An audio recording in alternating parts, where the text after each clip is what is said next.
कभी कभी जिंदगी ऐसे मोड़ पर लाकर खड़ा कर देती है जहां न रास्ते दिखते हैं न कोई सहारा मिलता है। ये कहानी है एक ऐसे लड़के की जिसने हर मुश्किल का सामना किया, गिरा, टूटा, लेकिन फिर भी हार नहीं मानी। बहुत समय पहले की बात है।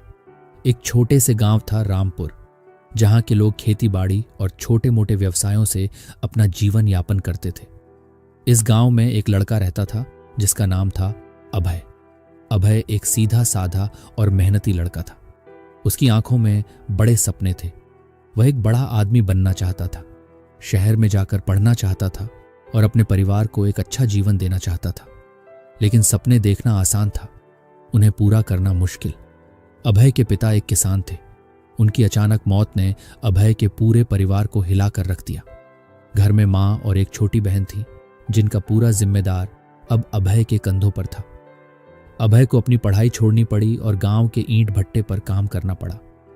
जहां उसके उम्र के लड़के कॉलेज में एडमिशन ले रहे थे, वहीं वह दिन भर धूल और धुएं में झुलस रहा था। एक दिन जब वह घर लौटा तो बहन ने मासूमियत से पूछा, भैया, क्या हम कभी अमीर बन पाएंगे? अभय के पास कोई जवाब नहीं था। उसके सपनों में अब धुंध छा गई थी। अभय का गांव शहर से काफी दूर था और वहां की लाइब्रेरी में बस पुरानी किताबें पड़ी थीं।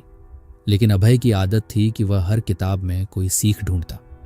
एक दिन जब वह लाइब्रेरी में किताब पलट रहा था तो उसके हाथ में एक पुरानी चिट्ठी आई।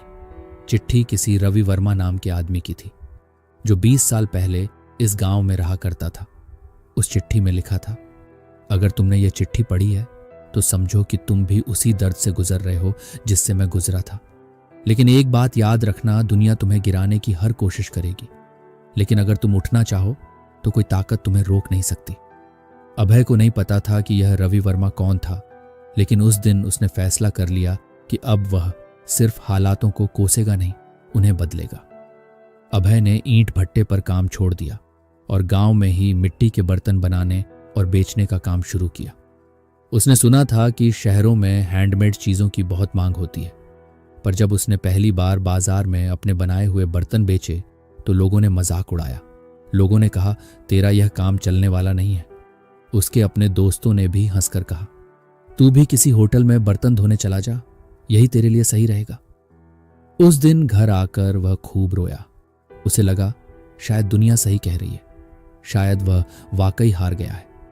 अगले दिन उसने फिर वही चिट्ठी निकाली और पढ़ी।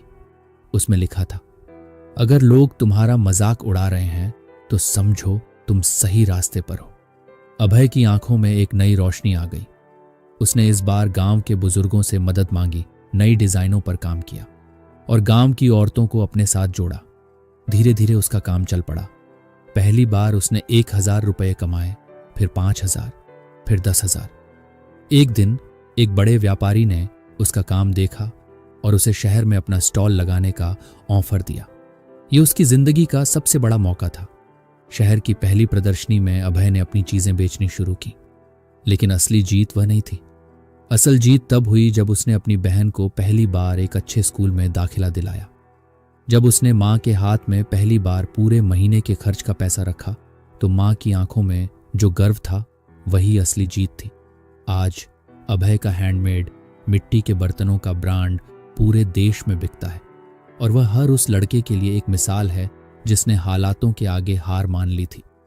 अभय की कहानी एक प्रेरणादायक कहानी है। ये कहानी हमें सिखाती है कि जीवन में कितनी भी मुश्किलें आएं, हमें कभी भी हार नहीं माननी चाहिए। हमें हमेशा अपने सपनों को पूरा करने के लिए प्रयास करते रहना चाहिए। ये कहानी हमें यह भी सिखाती है कि हमें दूसरों की बातों से प्रभावित नहीं होना चाहिए। अगर हमें अपने लक्ष्य पर विश्वास है तो हमें किसी की भी परवाह नहीं करनी चाहिए।